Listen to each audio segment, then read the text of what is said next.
Deputados podem analisar esta semana um tema polêmico: alterações na cobrança de impostos. E plenário deve votar também propostas sobre segurança pública. E esta edição destaca também: deputados analisam projeto de lei que estabelece plano de enfrentamento ao homicídio de jovens no Brasil. E seminário internacional discute avanços do Marco Legal da Primeira Infância, que protege as crianças de 0 a 6 anos.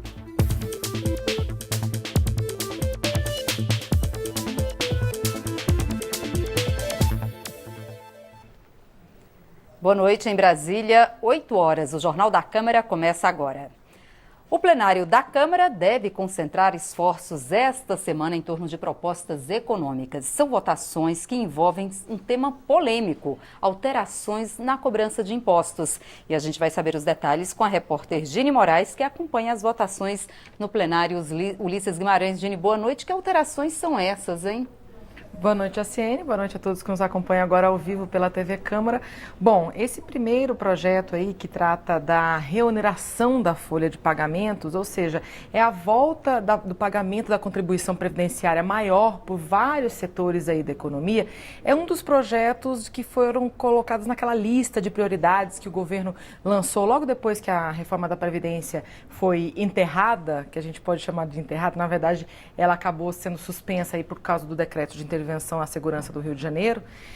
Depois que a reforma da Previdência foi anunciada, que não foi ser mesmo votada esse ano, o governo anunciou que tinha uma pauta prioritária de assuntos econômicos. 15 projetos de lei lá, né? E um deles é justamente esse aí, que trata da volta do pagamento maior da contribuição previdenciária de vários setores da economia. Mudança na alíquota, então, né? Isso na prática impõe um pagamento maior de tributos. Isso é um assunto antigo, só que a gente explicou tudo direitinho numa reportagem. Vamos dar uma olhada, Jacir? Vamos ver. Uma das propostas econômicas que podem ser votadas esta semana pelo plenário da Câmara é a que diminui a quantidade de empresas que têm direito de pagar menos contribuição previdenciária, a chamada reoneração da folha de pagamento. Com isso, setores como transporte aéreo, hotelaria e call center passarão a pagar mais tributos. Nós temos hoje um sistema de desoneração que envolve 10 setores, e a proposta de reonerar envolveria um grupo aí de setores que seria mais ou menos uns 5, com desoneração mantida para uma outra parte. No momento que a economia está ainda estagnada, não podemos imaginar que já superamos a recessão. Quando você onera certos setores, você acaba desestimulando esses setores a investir, a sair da crise. O aumento de imposto para os fundos fechados de investimento também deve entrar em pauta por meio da medida provisória 806. Só grandes investidores participam de fundos fechados de investimentos. Até então, o imposto de renda era recolhido só em momentos específicos, como retirada de dinheiro. Mas agora, o governo espera arrecadar 10 bilhões de reais com o recolhimento do imposto a cada 6 meses. O governo não faz um debate sério e não procura votar aquilo que é mais importante sobre essa questão dos impostos, né, distribuição dos impostos, que é a reforma tributária, que deveria ser a principal reforma a ser discutida e votada no Congresso Nacional. De forma que eu penso que não adianta fazer aqui discussão pontual, votar matérias pontual. Se for para fazer justiça com alguns que ainda desfrutam de privilégios, estamos absolutamente de acordo. Mas se onerar em um só centavo a carga tributária, seremos contrário. O plenário também pode apreciar o projeto que permite que 49% das companhias aéreas nacionais pertençam a empresas estrangeiras. Hoje, estrangeiros podem ter no máximo 20%. Esse assunto já foi bastante discutido em 2016, quando o governo Dilma Rousseff editou uma medida provisória, aumentando a participação estrangeira para até 49%. Só que na hora de votar, deputados e senadores liberaram 100%, ou seja, estrangeiros poderiam ser donos de toda uma empresa aérea brasileira. Aí, o governo não concordou e vetou o texto. O combinado foi deixar o assunto para um projeto de lei, justamente este que pode ser colocado em votação agora. Dini, agora essa semana também a gente tem aí algumas propostas sobre segurança pública, né? Sim, a segurança pública é o assunto do momento, é considerada a prioridade aí do país por diversas autoridades, né? Tanto do executivo, no governo, quanto aqui no parlamento. Bom, o presidente da Câmara, Rodrigo Maia, falou há pouco e falou sobre duas propostas que devem ser colocadas no plenário esta semana. Uma delas é a obrigatoriedade de instalação dos bloqueadores de telefone celular, de sinal de celular, nos presídios e penitenciárias. Quem acompanha o trabalho aqui do Congresso vai lembrar que aqui na Câmara já foi aprovado um projeto já, né, sobre esse assunto, né, Dini? Lembra, ano passado, Sim. né? Esse projeto ele dizia basicamente a mesma coisa. Era um projeto de autoria do líder do PMDB aqui na Câmara, o deputado Baleia Rossi. Só que a única diferença era o seguinte: olha, operadoras, vocês vão ter que instalar bloqueadores de celular em 6 meses. Nas penitenciárias. E esse projeto de lei que está vindo agora para votação aqui no plenário da Câmara esta semana é um projeto de autoria do senador Eunício Oliveira, que é o presidente do Senado, e ele diz o seguinte: governo, você vai ter que instalar os... Ou seja, muda aí a responsabilidade pela instalação desses equipamentos. Exatamente. Né? Quem é que vai instalar e quem é que vai pagar. No caso da proposta aprovada no passado aqui, seriam as operadoras, a custo das operadoras.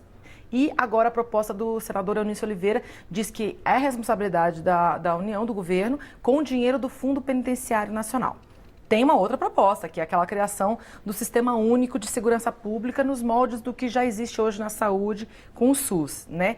E a respeito dessas propostas aí, o próprio relator, o deputado Alberto Fraga, já distribuiu o texto que deve ser colocado em votação para as lideranças.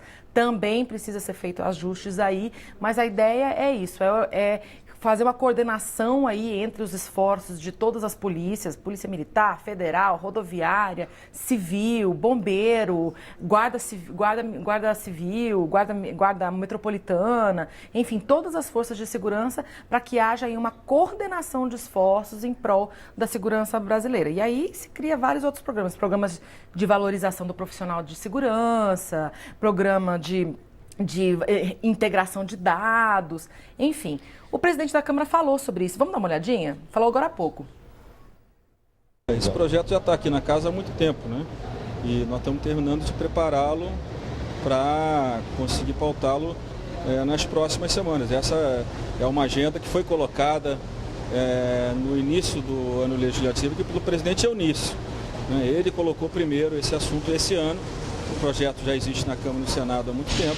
A gente deve votar também nessa semana, vai tentar votar essa semana, o projeto dos bloqueadores do senador Eunício, que já está aqui há algumas semanas. Mas o projeto do sistema integrado que nós discutimos nas últimas 3, 4 semanas com o ministro Gilmar, com o ministro Alexandre Moraes, com o ministro Mauro Campbell, com o deputado Fraga, com o deputado Rodrigo Pacheco e com o próprio presidente do Senado, ele está terminou de ficar pronto. Tem algumas questões ainda a serem modificadas, mas o deputado Fraga já está junto com a bancada da segurança, junto com os líderes, organizando um entendimento para que a gente possa pautar o mais rápido possível. Tá aí, então, né, a ideia é votar pelo menos a urgência desses 2 projetos essa semana e, se der, também votar o mérito da questão, né?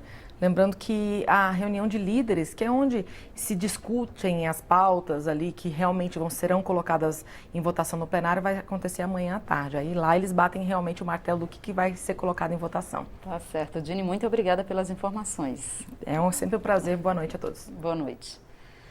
Há 2 anos, uma CPI da Câmara apurou as razões e os custos sociais dos homicídios de jovens no Brasil. Os debates da comissão resultaram em um projeto de lei que estabelece um plano de enfrentamento ao problema. A proposta prevê medidas de prevenção e reparação para evitar que crianças e jovens se envolvam com o crime. Os dados da Fundação Abrinq apresentados na comissão especial que avalia o projeto mostram que, em 2016, ocorreram cerca de 60 mil assassinatos no Brasil.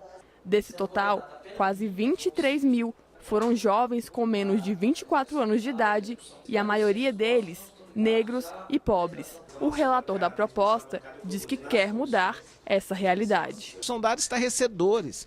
Portanto, no planejamento que nós apresentamos, nós queremos trazer o Brasil para taxas, entre aspas, de país civilizado. País civilizado não admite a morte para cada 100 mil habitantes mais de um dígito, ou seja, menor do que 10. O ideal seria 0. mas nós queremos reduzir de 70 para 9, é um sucesso, né? Isso significa que nós vamos economizar, né? Vamos preservar a vida das pessoas. Não podemos tratar o ser humano como estatística, frio, número apenas. Atrás de cada pessoa assassinada no Brasil tem uma família, tem um sonho, tem uma comunidade, tem uma esperança, tem sentimentos. E o Brasil hoje não enfrenta esse maior problema, que são os homicídios. Nesse conjunto, nós precisamos fazer políticas sociais. Tem que fazer política de reparação de danos, superação do racismo, promoção da igualdade racial. Então tem que ter intervenção nessas comunidades. Intervenção social, não intervenção militar. Intervenção com água tratada, saneamento, moradia de qualidade, escola técnica, escola infantil, escola de tempo integral, é isso. Um seminário internacional realizado aqui na Câmara discutiu os avanços do Marco Legal da Primeira Infância, que protege as crianças de 0 a 6 anos. Especialistas e autoridades discutiram os impactos das políticas públicas voltadas para os primeiros anos de vida das crianças em áreas como a educação, a saúde e a segurança pública. Com apenas 2 anos de vigência, o Marco Legal da Primeira Infância já produziu muitos resultados. A partir dessa legislação, nós já tivemos grandes avanços, em especial na formação dos profissionais, dos gestores, com entendimento do quanto é importante nós investirmos nos primeiros anos de vida. Quanto mais a gente investe nesta faixa etária, menos sequelas a gente tem no futuro. Nós precisamos cada dia mais divulgar, né, essa nova lei, mostrar aonde que ela pode fazer a diferença na vida das pessoas, aonde ela pode construir um Brasil mais justo, aonde ela pode reduzir a pobreza, reduzir a desigualdade. Debatedores destacaram decisão recente do Supremo que deu habeas corpus coletivo para as mães presas com crianças de até 12 anos ou com alguma deficiência. Pesquisador defendeu que a possibilidade do condenado cumprir prisão domiciliar para tomar conta dos filhos pode ajudar a reduzir a criminalidade. Frequentemente é uma separação traumática que envolve muito estigma também, a família fica culpada também e a família perde renda, vários efeitos que poderiam colocar a criança em risco para seu desenvolvimento e até problemas de comportamento no futuro. O ministro do Desenvolvimento Social ressaltou a importância da atenção aos primeiros anos de vida da criança para prevenir a violência no futuro e destacou o programa do governo que atende 300 mil crianças da gravidez ao 6º ano de vida. Segundo ele, o objetivo é alcançar 4 milhões de crianças atendidas. O que acontece no início da vida que pode gerar um adulto violento? Isso é fundamental para a prevenção, né? Ninguém fica violento na idade adulta. Ninguém chega na idade adulta, pronto, agora fiquei violento, né? Não existe isso. Isso é uma história de vida que vão se somando eventos até a pessoa chegar a um comportamento alterado. Eu acho que nós, trabalhando com a questão da primeira infância, nós realmente mudamos o mundo. Vamos mudar o mundo, né? Vamos ajudar a mudar o mundo, vamos melhorar a qualidade de vida, né, das pessoas. A Frente Parlamentar da Desburocratização realizou um seminário aqui na Câmara para debater formas de reduzir a burocracia na administração pública. Com o lema Menos é Mais, Destrava Brasil, os participantes do seminário debateram caminhos para reduzir a burocracia existente no país. O ministro da Casa Civil, Eliseu Padilha, apresentou o trabalho do atual governo. Ele afirmou que já conseguiu facilitar 30% dos 1.740 serviços públicos disponíveis ao cidadão por meio do uso das novas tecnologias. Aposentadoria por idade. Ela pode ser feita hoje já toda ela pela internet, então é a aposentadoria virtual, né, que é muito importante. Tirar as filas, né, das pessoas irem para as filas, ficando madrugada, à noite na fila. A modernização da administração pública, ela é absolutamente indispensável. Hoje não se pode conceber mais o governo que não seja um governo virtual. Então nós queremos conduzir todo o nosso programa nessa direção. O presidente do Sebrae destacou que o número de procedimentos e o prazo para abrir uma empresa são dificuldades que afetam a criação de novos novos empreendimentos e influem no número de serviços informais existentes no país. Mas se mostrou otimista com o futuro. Ele citou o exemplo do Simples Nacional, que descomplicou a vida de micro e pequenos empresários. Tínhamos uma estimativa de 10 milhões de pessoas trabalhando na informalidade. Já atingimos mais de 7 sendo formalizados. Nós temos uma distância muito grande entre o Brasil legal e o Brasil real. Então, esse trabalho de aproximação é fundamental, porque isso significa inclusão. E inclusão com emprego, com renda ou trabalho e renda. Para o presidente da Frente Parlamentar da Desburocratização, deputado Valdir Colato, aproximadamente 2% do PIB, que corresponde a cerca de 60 bilhões de reais, são desperdiçados por ano com a burocracia no Brasil. Por exemplo, nos portos que nós temos aí no Brasil, que hoje você leva em torno de 30 dias para desembarcar e embarcar uma carga, né? Isso custa $50 mil por dia.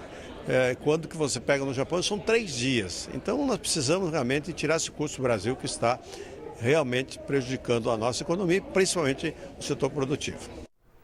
O novo líder do PSC é o deputado professor Vitório Galli. A liderança também mudou no Solidariedade. O comando agora é do deputado Vladimir Costa. Os dois partidos são da base de apoio ao governo. Primeira questão, segurança pública. O Brasil hoje está agonizando, e não é só o estado do Rio de Janeiro. Se você perguntasse minha opinião sobre intervenções, para eu tinha que intervir em todos os estados brasileiros, porque todos os estados agonizam, os governadores, os prefeitos, as cidadãs e os cidadãos brasileiros sofrem consequências drásticas com a questão da segurança pública. A outra pauta é a questão da saúde, precisamos fomentar. E outra pauta que nós não podemos ignorar, que inclusive é uma das pautas principais do presidente Michel Temer, é a titularização da terra, e vale a pena a gente destacar com muita primazia que o governo Temer já é um recordista em titularização de terra em todo o território nacional. A prioridade da nossa bancada nesse semestre vai girar em torno de uma pauta tão importante para todos nós brasileiros, que é a segurança. Inclusive já foi desdobrado numa situação de intervenção no Rio de Janeiro, e eu espero que isso possa dar certo, que o Exército de fato possa alcançar êxito nessa operação e que, de fato, os nossos irmãos lá do Rio de Janeiro possam se sentir bem na sua própria casa. Porque hoje, o clima que gira em torno do Brasil é que o cidadão hoje de bem está preso na sua própria casa. E nós vamos defender qualquer projeto que vem sobre economia aqui na Câmara, a nossa bancada vai defender, desde que essa economia garanta para os grandes investidores que eles possam ter confiança nessa questão de economia. E, além de tudo, nós vamos aprovar um projeto de economia, uma pauta econômica, que ela venha também garantir emprego. Porque é o que nós precisamos hoje, é garantir ao cidadão o direito dele ter o seu emprego, o seu trabalho e sustentar a sua família. Esta edição termina agora. Para outras informações ou para rever nossas reportagens, é só acessar o nosso portal na internet. O Jornal da Câmara volta amanhã. Até lá. Tchau.